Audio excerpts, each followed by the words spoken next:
छत्तीसगढ़ी गाने देखने के लिए हमारे YouTube चैनल को सब्सक्राइब करें और नए अपडेट्स जानने के लिए बेल आइकन के बटन को क्लिक करें।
आपकी आवाज ही आपकी पहचान है।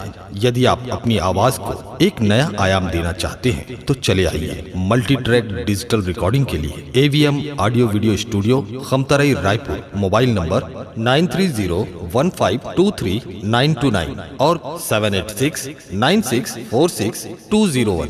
यदि आप नए एवं पुराने गीत सुनना चाहते हैं तो avmgana.com में जाकर गाना फ्री डाउनलोड करें और YouTube चैनल में AVM गाना और KK कैसेट्स को सब्सक्राइब करें।